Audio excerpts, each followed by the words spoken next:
Dans le monde de l'argentique, c'est un secret de polichinelle. Tous les films vendus par Cinestyle sont en réalité fabriqués par Kodak. En fait, les pellicules Cinestyle sont simplement des films de cinéma produits en très grande quantité par Kodak, préparés et conditionnés par Cinestyle pour que ça puisse marcher dans nos petits appareils photo. Parce que tu vois, le film de cinéma, Kodak en produit des tonnes parce qu'ils ont tout simplement des accords de précommande hyper importants avec Hollywood qui permettent d'assurer une production stable de ce type de film. Le problème, c'est que ce film n'est pas exactement le même que celui qui est fabriqué pour nos appareils photo que tu vas utiliser comme la Portra ou la Gold. Il possède notamment une couche anti-halo plus importante, très noire et très épaisse, qu'on appelle le remjet, qui sert en fait à protéger le film dans son passage à très haute vitesse, puisque c'est 24 images par seconde, dans les caméras de cinéma.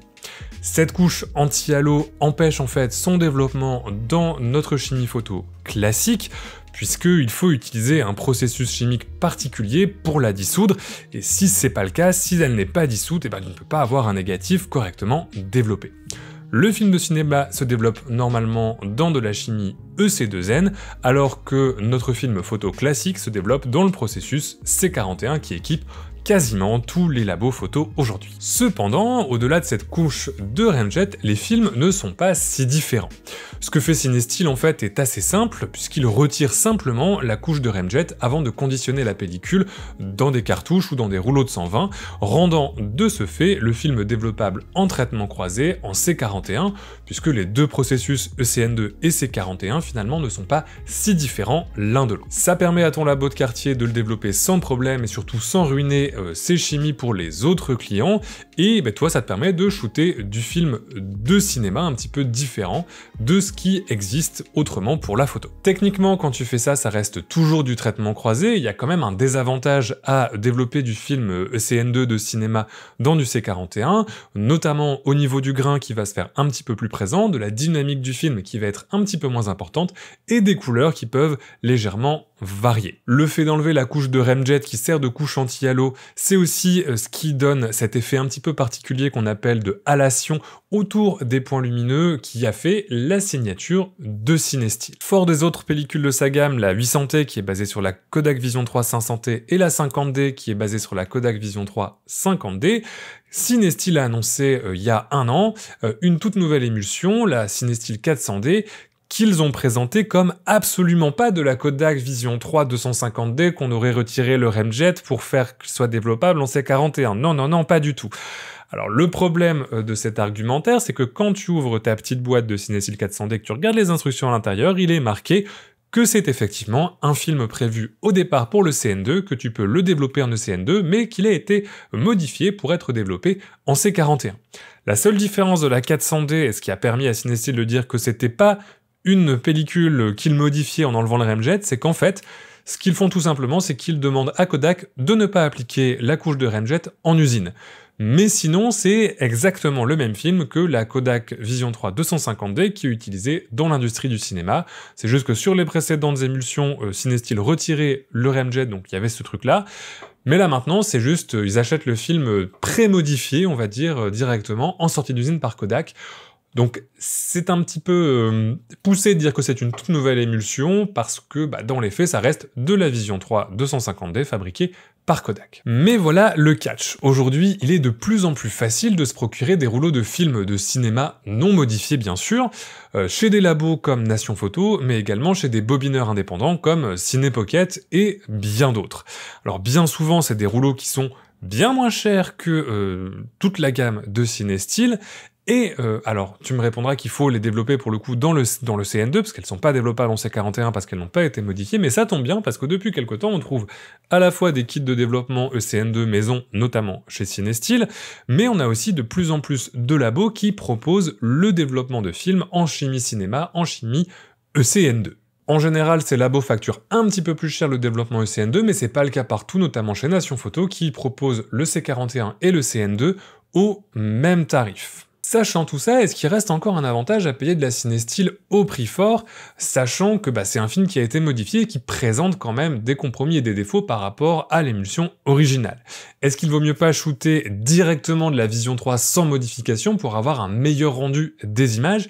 Et dernière question, et pas des moindres, pourquoi n'as-tu pas encore acheté un de nos t-shirts de notre collection pour les fans de photos argentiques disponible sur boxargentique.fr? Si c'est à toi de répondre tout seul à la troisième question, les deux premières, on va y répondre dans cette vidéo, puisque dans une longue session de street photo en région parisienne, j'ai shooté le même jour et dans le même appareil une Cinestill 400D et une Kodak Vision 3 250D, donc dans mon Canon A1, pour pouvoir comparer les résultats des deux images. En plus, c'était dans la même journée, plus ou moins dans la même lumière. Pour être sûr d'éliminer le plus de biais possible, j'ai fait développer les pellicules dans leur chimie native toutes les deux, donc les deux pellicules ont été développées en chimie ECN2, elles ont été numérisées par le laboratoire Carmencita FilmLab, que je remercie au passage pour leur aide dans la réalisation de cette vidéo, parce qu'ils ont fourni le développement et la numérisation gratuitement.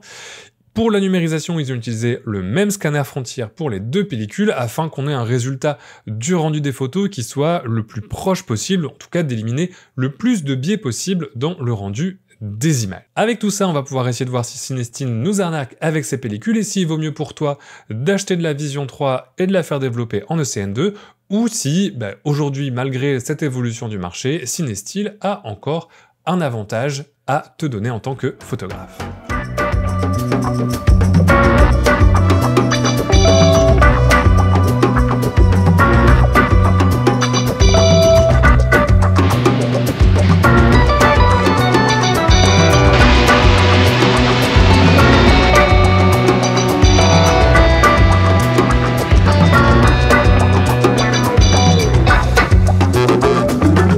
J'ai commencé ma petite balade dans le quartier du Marais, qui est un quartier de Paris que j'affectionne tout particulièrement.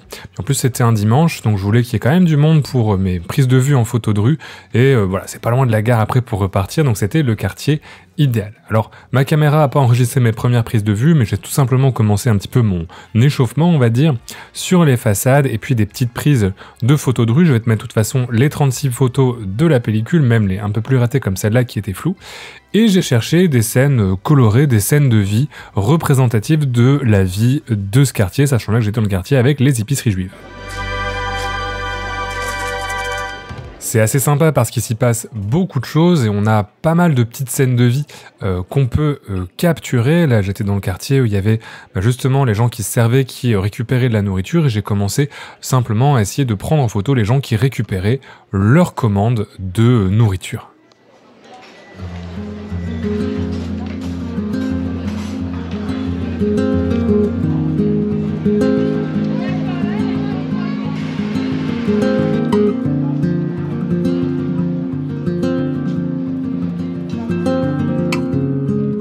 Comme j'avais des pellicules couleurs, je voulais vraiment chercher justement des prises de vue qui utilisent la couleur avec des contrastes colorés, comme ici avec le vert et le rouge, qui sont des couleurs complémentaires et qui vont aider à la lecture de la composition.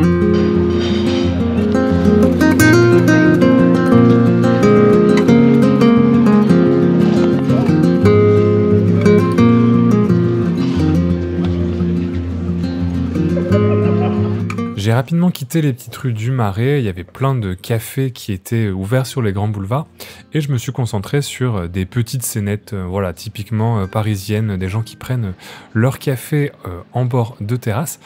J'aime beaucoup cette prise de vue-là sur ce café-là, je trouve qu'il y a pas mal de détails entre les deux personnes qui sont sur la droite, le feu rouge, et tous les gens qui sont attablés en terrasse. J'aime bien cette multiplication des scènes qui donne une narration intéressante à l'image.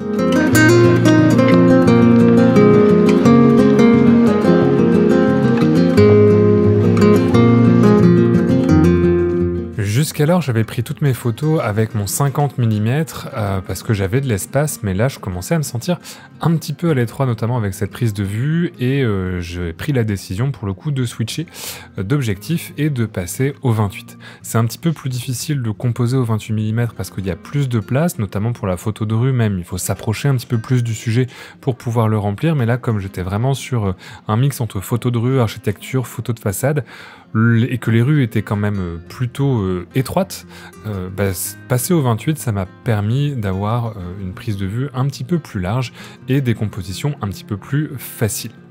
Voilà, ça se voit tout de suite, on a une image qui respire un petit peu plus, qui est un petit peu moins à l'étroit, je me sentais tout simplement plus à l'aise, même si j'ai dû m'approcher un petit peu plus de mes sujets pour réussir à avoir les compositions que je voulais. Pour le coup, je suis revenu sur mes pas pour refotographier le Homer Lobster. J'étais pas content de ma première photo et le fait d'être plus près, je trouve que ça rend un petit peu mieux.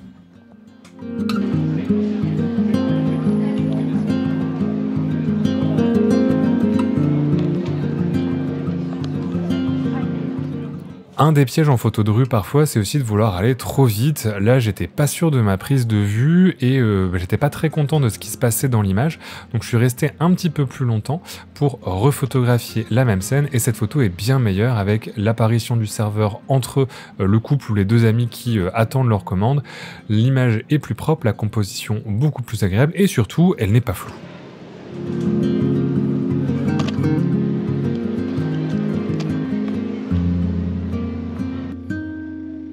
Bon an mal an, force de marché, je suis arrivé au centre Pompidou, un autre endroit que j'aime beaucoup sur Paris.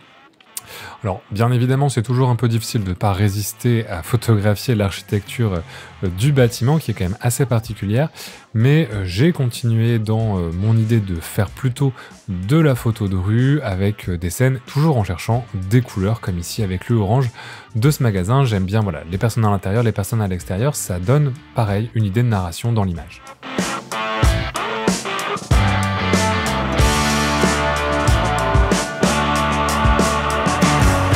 Sur cette image, on voit bien l'usage du 28 mm qui donne un beau jeu d'échelle entre le bâtiment et les personnages. Et surtout, tu remarques bien l'effet d'halation de la cinestyle avec les points rouges autour des reflets sur le bâtiment.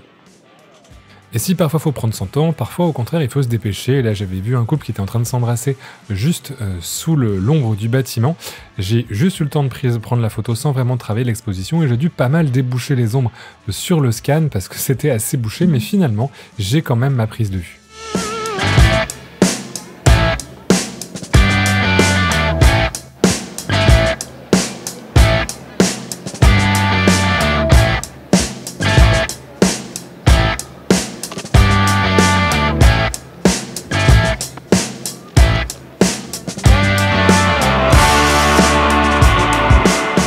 Ici, on est sur une photo un petit peu moins dynamique, un peu plus contemplative, mais je suis très content de la composition, à la fois des différentes couleurs qui permettent d'organiser, notamment les flux de rouge qui permettent d'organiser le radar, le cadre dans le cadre qui est créé avec les feuilles des arbres, et l'ombre sur le bas, ainsi que la lumière qui met en avant les personnes qui sont debout, l'opposition des gens qui marchent au soleil et de ceux qui sont assis à l'ombre. Bref, il y a plein de petites choses qui se passent, et je trouve que c'est une photo qui m'apaise et qui est plutôt réussie d'un point de vue de sa composition, même si elle raconte pas grand-chose.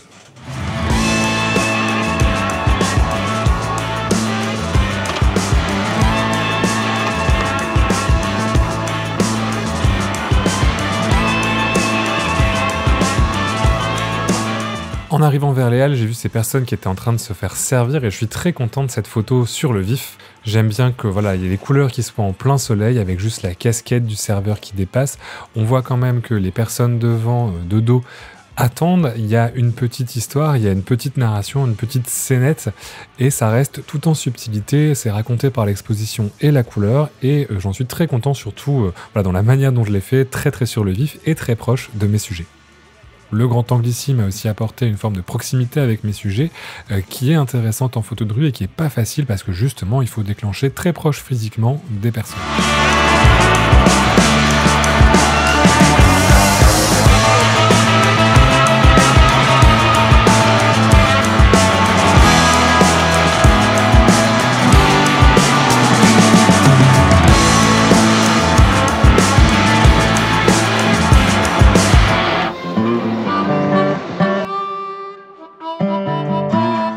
Une fois arrivé aux Halles, c'est impossible pour moi de ne pas prendre quelques photos de l'architecture de la canopée que je trouve vraiment très intéressante à rendre en photo. J'en ai déjà pris plusieurs fois, mais c'est toujours un petit défi de jouer avec les formes, la lumière et la complexité de cette architecture.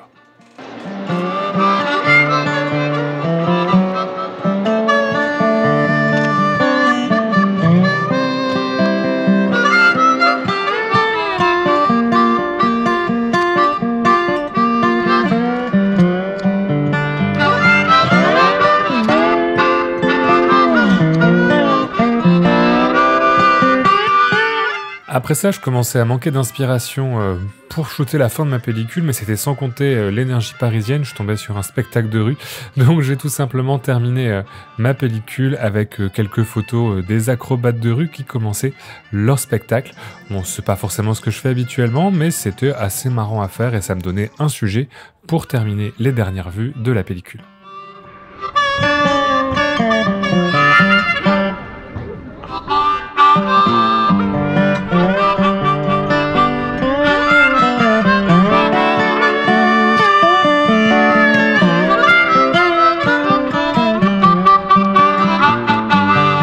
Les dernières photos shootées, il me restait un peu de temps avant de prendre mon train et je décidais donc de charger la fameuse Kodak Vision 3 250D et de commencer à faire quelques images. Alors la première chose que tu peux remarquer, c'est qu'on n'a plus du tout d'effet de halation et personnellement, je trouve que ces photos ont une précision lumineuse beaucoup plus importante qu'avec la Cinestill. Question approche de la photo de rue, alors je voulais pas trop m'éloigner du métro parce que fallait que je reprenne mon train ensuite, j'avais pas envie de me perdre dans Paris, donc j'ai vraiment essayé de travailler les quelques rues qui étaient autour de moi, notamment ce café, le Florida, et là ce qui m'intéressait c'était le couple qui est tout au fond. Alors je suis pas hyper satisfait de la composition, ils sont un petit peu loin, mais ça devenait difficile de gérer environnement, proximité, etc. Donc voilà, mais quand c'est comme ça, j'essaie de tourner autour du sujet pour trouver différents angles de vue, différentes petites scénettes qui peuvent matcher. En parlant d'attente, ici j'attendais qu'il se passe quelque chose, qu'il y ait soit une personne intéressante qui descende les marches, soit qu'il y ait personne pour prendre l'architecture derrière. J'ai attendu un moment, mais l'inspiration n'est jamais frappée. Et voilà, j'ai finalement décidé de monter les marches pour me reconcentrer sur le café qui était en face. De la même manière, j'ai attendu un petit moment avant qu'il y ait personne dans ma photo. Je voulais d'abord prendre la photo en paysage, mais finalement, je me suis contenté d'une vue en verticale parce que je ne pouvais pas attendre, il y avait vraiment trop de monde qui passait. J'ai continué à me concentrer sur les terrasses et sur les personnes qui étaient attablées aux terrasses sur les cafés aux alentours, tout en essayant de mêler justement des éléments de couleur de ces terrasses et de l'architecture parisienne.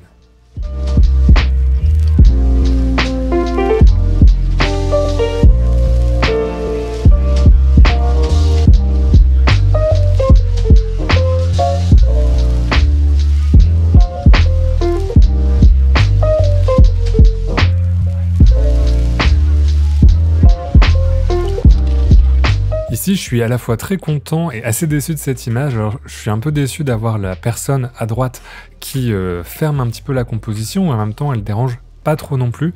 Mais j'aime bien les détails à la fois de l'architecture, de la serveuse qui a son regard vers l'extérieur et de l'écriteau illuminé au-dessus de la terrasse. Je trouve que, je sais pas, il se passe quelque chose dans cette photo et je sais pas même si la personne qui est de dos apporte pas quelque chose. Voilà, je suis encore incertain sur si j'aime ou pas cette photo.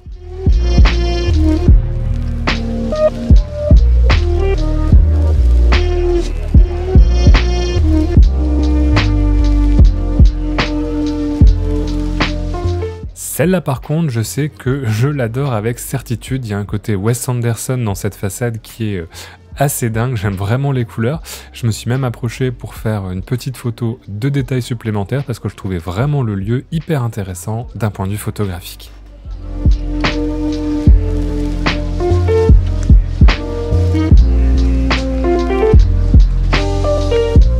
Ici, il y avait une scène intéressante de personnes qui attendaient encore une fois leur commande de nourriture, mais comme je travaillais en mode priorité à l'ouverture, la cellule a dysfonctionné, elle a explosé pour... je sais pas, en tout cas ça a actionné une vitesse un peu trop basse et la photo est devenue floue. Je suis revenu autour du café Le Florida, j'ai continué à travailler sur les compositions, j'aimais vraiment ces fleurs rouges que je voulais immortaliser aussi dans leur architecture et j'avais pas désespéré de prendre une photo d'ensemble du carrefour, donc je me suis réattaqué à mon point d'observation en haut des marches et j'ai attendu, il y avait un petit peu moins de monde qui passait parce qu'il y avait les éboueurs qui se préparaient, donc il y avait moins de passages sur la rue et j'ai pu capturer la photo originale que je voulais, c'est-à-dire voilà, le Florida plus en format paysage qu'en format portrait.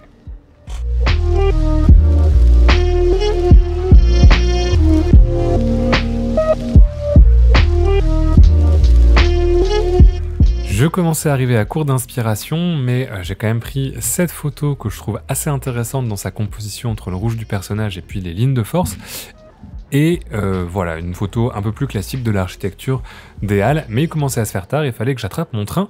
On se retrouve donc ensuite à la gare du Nord. Alors j'aime beaucoup faire des photos au niveau de la gare quand j'y suis, mais j'ai toujours un petit peu de mal aussi parce que avec tous les trucs anti-terrorisme, machin, etc., c'est pas forcément sympa de se balader avec un appareil photo, puis voilà, on sait jamais trop comment, sur quoi on va tomber, sur qui on va tomber. C'est pas grave, j'ai profité du temps que j'avais pour me ressourcer avec une quiche courgette chèvre. Toujours un must-have quand on s'arrête à la gare du Nord, au pôle de la gare du Nord, c'est un petit peu mon go-to. Un endroit que j'aime bien dans la gare, c'est aussi voilà, le Five Guys. Je trouve que, notamment avec des pellicules comme ça de cinéma, c'est intéressant parce qu'il y a pas mal de néons. Alors, je suis pas hyper fan là, des images que j'ai fait. J'ai beaucoup tourné autour. J'aime bien celle-là, mais voilà, j'ai eu du mal à trouver la composition qu'il faut. J'aime aussi celle-là où on a le cycliste avec son casque tout au fond, mais c'est assez chargé. Il y a un côté Lee Freelander en couleur, mais mal maîtrisé. Donc, bon, on y reviendra peut-être. J'ai décidé d'aller faire un tour devant la gare puisqu'il y avait quand même une super lumière et il y a quand même des bonnes choses à faire dans les rues adjacentes sans trop s'éloigner.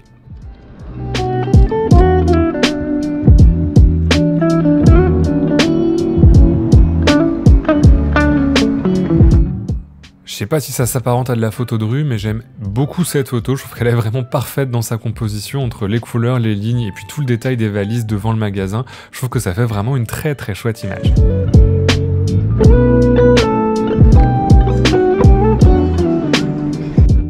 Un peu dans la même idée, j'aime beaucoup cette composition colorée et surtout le détail de l'ombre du poteau qui amène jusqu'à la façade d'un rouge vif. Je trouve que voilà, j'étais plutôt content de cette image. Il y avait aussi ce magasin de vélo, alors j'ai essayé des choses, j'ai essayé de faire passer des cyclistes devant, mais finalement le résultat est pas ouf, mais j'ai quand même pris une photo de la façade seule, donc ça rattrape.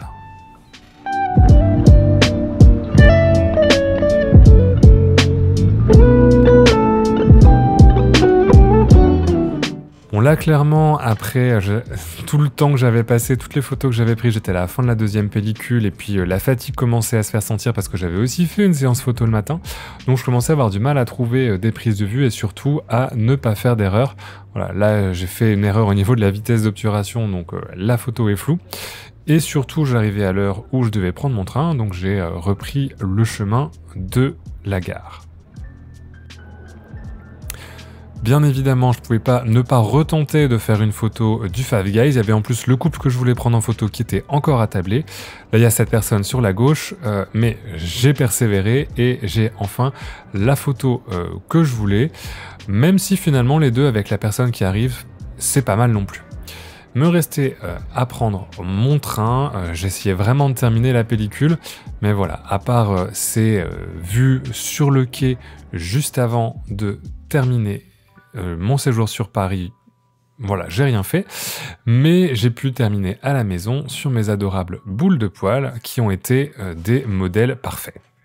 Bon, au final, si je devais conclure un petit peu tout ça après avoir fait toutes ces photos, c'était quand même beaucoup d'images, on peut dire que c'est vraiment le même film sans être vraiment le même film. Personnellement, je trouve que le fait qu'il n'y ait pas de couche anti-halo sur la CineStill change quand même pas mal le rendu, notamment dans la dynamique du film et surtout les hautes lumières. Personnellement, j'ai trouvé que la Vision 3 était beaucoup plus précise dans son rendu de la lumière, là où l'absence de couche anti-halo sur la CineStill rend les hautes lumières beaucoup plus brouillonnes, beaucoup plus floues. On retrouve en effet un fort effet de halation autour des textes et des bordures blanches, et de manière générale, partout où la lumière était un petit peu trop forte. Comme j'ai shooté ça dans la rue en plein après-midi sur une journée d'été très ensoleillée, c'est vraiment un effet qu'on remarque beaucoup, et c'est vraiment une différence qui est assez forte. Je trouve que dès qu'il y a des contrastes un petit peu forts ou voilà une bordure avec pas mal de haute lumière derrière, on perd quand même un petit peu de détails dans le rendu de ces hautes lumières sur la CineStill. Pour le coup, j'ai aussi l'impression que ça joue sur la dynamique du film et que la CineStill encaisse un petit peu moins les hautes lumières. J'ai plus de ciel blanc avec la CineStill alors que la Vision 3 Alors vraiment, on a toute sa plage dynamique, surtout dans le CN2. Là, comme les deux pellicules ont été développées dans la même chimie, ça peut pas jouer, parce qu'effectivement, quand tu vas développer la cinestyle dans du C41, tu perds un petit peu de dynamique par rapport à si tu la développes dans le CN2. Là, ça n'a pas été le cas. Donc on a vraiment la même gamme dynamique en termes de chimie et d'exposition, et c'est vraiment l'effet de l'absence de couche anti-halo qui joue sur ces hautes lumières qui sont un petit peu floues, un petit peu brouillonnes. Sur le reste, notamment au niveau des couleurs, c'est franchement très proche, voire totalement identique, ce qui est tout à fait logique quand tu développes la même émulsion dans la même chimie, que tu la scannes sur le même scanner par la même personne. En général, on a des résultats qui sont identiques en termes de couleurs. Alors cependant, je tiens à te faire remarquer que si tu fais développer ta cinestyle dans du C41 en traitement croisé, tu n'auras pas exactement les mêmes couleurs que dans le CN2, puisque même si les procédés sont proches chimiquement, comme je l'ai dit plusieurs fois, ça reste du traitement croisé, et forcément, il y a un impact sur les couleurs et sur le grain, puisqu'en général, les cinestyles qui sont développés en C41, elles ont un grain un petit peu différent.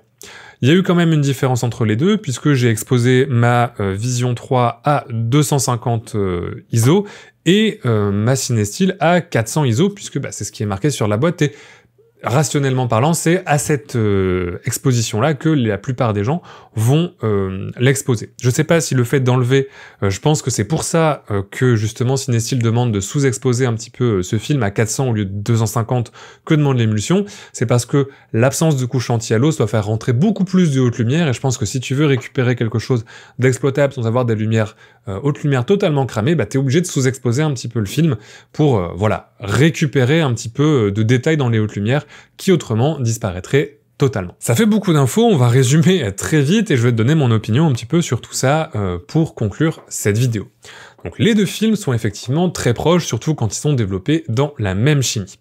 Avec le développement ECN2 qui devient disponible un peu partout, ce serait dans tous les cas dommage de ne pas les faire développer dans leur chimie originelle, que ce soit la 400D ou la 250D, tout simplement pour bénéficier de la dynamique un petit peu accrue et d'une fidélité des couleurs plus importante. Voilà, même si tu fais de la cinestyle, même si tu n'as que de la cinestyle, si ton labo fait de l'ECN2, je te conseille de demander le développement ECN2 pour toutes tes cinestyles, puisque tu auras quand même un rendu bien meilleur en termes de couleur, de grain et de dynamique que si tu l'as fait passer en traitement croisé en C41. À partir de là, à moins de vraiment aimer l'effet de halation de la cinestyle, pour moi, il n'y a vraiment aucune raison de shooter de la cinestyle plutôt que de shooter de la Vision 3, que l'on trouve en plus souvent bien moins cher, puisque en moyenne, on la trouve autour de 10 €, 10-12 €, mais on peut la trouver moins chère sur Internet si tu vas la chercher sur eBay ou sur des petits bobineurs indépendants, ou si toi-même, tu t'achètes une grosse galette de cinéma que tu vas bobiner toi-même, ça va te faire vraiment des rouleaux pour pas très cher. À partir de là, et vu les résultats des images, je trouve que malgré tout, en termes de rendu, la Vision 3 pure, sans l'effet de halation, est quand même beaucoup plus précise, beaucoup plus intéressante, sauf si bien sûr tu recherches ce rendu avec cette halation particulière dans tes photos, ça peut être aussi quelque chose qui se défend. Et c'est finalement ma conclusion et mon opinion, la seule raison de continuer avec la cinestyle au-delà de cet effet d'halation qui peut être quelque chose que t'aimes dans son rendu, c'est si tu n'as pas accès à un labo qui développe de l'ECN2, si tu veux pas envoyer ton film par correspondance dans un labo qui propose cette option-là de développement, bon, ça peut se défendre de continuer à utiliser la cinestyle si vraiment tu veux travailler uniquement avec le processus C41. Autrement, je vois aucune raison de se priver de la richesse, de la finesse du grain et de la beauté des couleurs de la Kodak Vision 3. Moi, c'est pas le premier rouleau que je shoot, j'en ai shooté plusieurs et il y a d'autres vidéos qui arrivent qui vont mettre en scène cette pellicule, donc voilà, tu peux t'abonner pour pas les manquer. Mais franchement, je suis extrêmement fan de rendu de cette pellicule et de shooter du film de cinéma en 35 mm dans mes appareils photo. C'est vraiment génial, on a vraiment une latitude de couleur qui est énorme, une dynamique qui est encore plus importante qu'avec du film photo, et une latitude de travail au scan qui est assez impressionnante, parce que là j'ai fait scanner par un autre labo, mais c'est un film qui arrive normalement très plat au scan, donc tu as beaucoup de possibilités d'interprétation lorsque tu vas numériser ton film toi-même, même à la maison. Donc pour travailler comme je le fais avec voilà ma méthode de scan de la chambre noire numérique et la formation que je vends sur le scan, voilà, c'est vraiment un film qui est parfait si tu veux avoir ce flux hybride entre argentique et numérique. De mon côté en tout cas, j'ai fait un sacré stock de Kodak Vision 3 et je suis pas prêt de changer de pellicule pour ma photographie couleur, et si tu l'as jamais essayé, je te conseille vraiment de t'y mettre. Tu auras dans la description des sources pour acheter des rouleaux de Vision 3. Le seul problème, c'est qu'on en trouve encore difficilement en 120, parce que voilà, comme souvent les labos indépendants bobinent des films qui sont déjà précoupés pour le cinéma en 35 mm, et que si on veut faire du 120, il faut acheter des bobines d'IMAX et c'est beaucoup plus complexe à préparer. Pour l'instant, c'est quand même une pratique qui reste quand même principalement du 35 mm, même si on a quelques sources de films de cinéma en 120, ça reste un petit peu plus rare.